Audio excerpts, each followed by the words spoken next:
안녕하세요. 보험연금 전문가 보험콜입니다. 오늘은 여러분이 최근에 가입하신 보험 중에서 절대 해지하지 말아야 할 보험들 3가지를 가져왔습니다. 군더더기 없이 곧바로 보여드리겠습니다. 3위부터 보겠습니다. 3위는 유사암 진단비입니다. 유사암은 보통 기타 피부암, 갑상선암, 경계성 종양, 제자리암을 말하는데요. 초기암이나 경미한 암을 의미합니다. 이런 유사암 진단비는 여기 뉴스에서 보시듯이 2022년 8월 말경부터 축소되기 시작했습니다. 그럼 그전에는 어땠냐? 일반암과 똑같은 비율로 가입할 수 있었던 거죠. 근데 이때 이후로는 일반암의 20%로 떨어졌습니다. 너무 안타깝죠? 근데 뭐 어떡하겠습니까? 제 얘기 좀 잠깐 드리자면 저는 원래 지나간 건 절대로 후회하지 않는 스타일입니다. 그게 지나간 거를 생각하다 보면 후회만 들고 계속 거기에 매몰되고 그러더라고요. 그래서 한 20여 년 전부터 그렇게 하기로 맘먹고 쭉 살아오다 보니 참 좋더라고요. 아쉬워하지 마셔야지. 안 그럼 병납니다. 어찌됐든 이렇게 떨어졌다고 중요성이 없어지는 건 아니겠죠. 일반암에 비해서는 상대적으로 비용이 많이 들지 않기도 하고 큰 위험이 없어 보이기도 하지만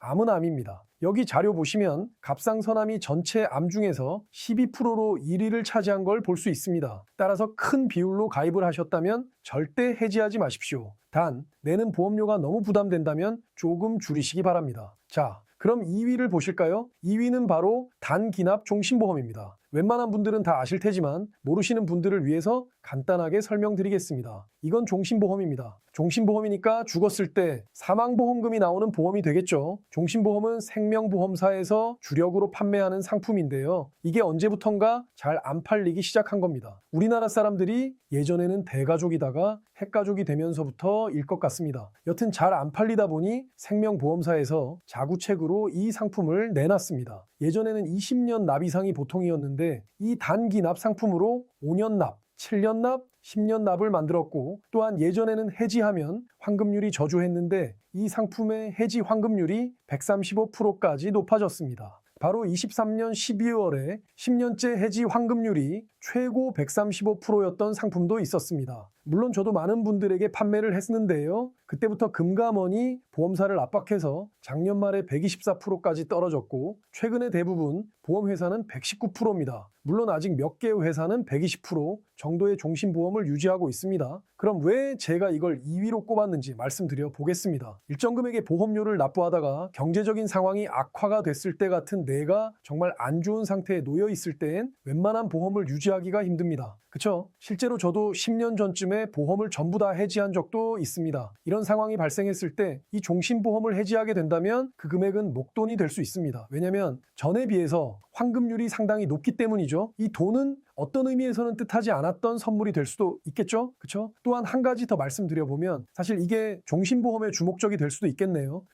이스라엘이 전 세계적으로 부를 축적할 수 있었던 이유가 있는데요. 그게 바로 종신보험입니다. 아버지가 1억의 종신보험을 가입하여 죽으면 아들에게 1억이 돌아가고 그 아들은 10억의 종신보험을 가입하여 그의 아들에게 10억을 물려주는 식으로 해서 그들 민족들의 부를 대물림하게 했다는 겁니다. 내가 언젠가 죽게 됐을 때 빚만 남겨주는 것보다는 내가 사랑하는 가족들이 잘 살 수 있는 자산을 남겨줄 수 있는 방법이 바로 종신보험입니다. 여튼 각설하고 예전 상품들보다 해지 환급률이 매우 높으므로 기존 단기납 종신보험을 가지고 계신 분들은 절대 해지하지 마시기 바랍니다. 중간에 해지하면 낸 돈 대비해서 페널티가 큰 게 또 종신보험이기 때문에 해지하더라도 나중에 하십시오. 오래 기다리셨습니다. 대망의 1위를 발표하겠습니다. 1위는 암, 주요 치료비 비례형이 되겠습니다. 지금 요 며칠 동안 상담 중이신 고객분이 계시는데요. 이분은 정말 제가 여태까지 만나본 고객분들 중에서 몇 손가락에 꼽을 만큼 보험에 대해서 설계사만큼이나 상당히 박학하시고 또한 매우 꼼꼼하셨는데요. 이분과 여러 차례 통화하는 중에 이분이 말씀하시기를 와, 이렇게 좋은 보험이 있었다고요? 참 아깝네요. 이 고객님이 말씀하신 보험이 바로 암, 주요 치료비이고 그 중에서 비례형입니다. 그럼 암, 주요 치료비는 뭘까요? 암 특정 치료비라고도 불리긴 하는데 암 진단비는 암이 진단되었을 때 한번 나오고 소멸되는 것이잖아요. 근데 얘는 진단했을 때 나오는 게 아니라 이름에서 나오듯이 치료할 때 돈이 나오는 겁니다. 암과 관련된 직접 치료, 예컨대 암수술, 항암 약물 치료, 항암 방사선 치료 등 이런 것들을 받으면 보험금을 지급해 주는 겁니다. 암 주요 치료비 중에서 비례형 같은 경우를 보면 수술, 항암 약물 치료, 항암 방사선 치료를 받고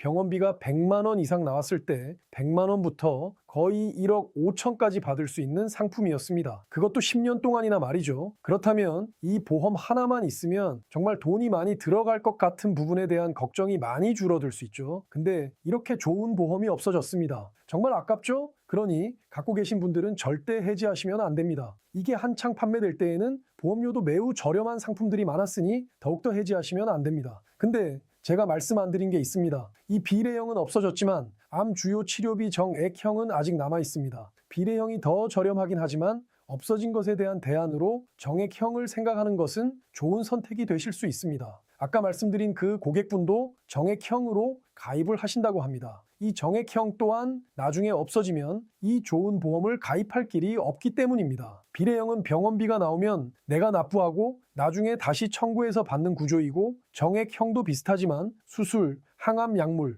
항암 방사선에 해당하기만 하면 1,000만 원에서 3,000만 원까지의 금액을 받을 수 있기 때문에 그런 면에서는 정액형이 낫습니다. 하지만 단점도 존재하겠죠.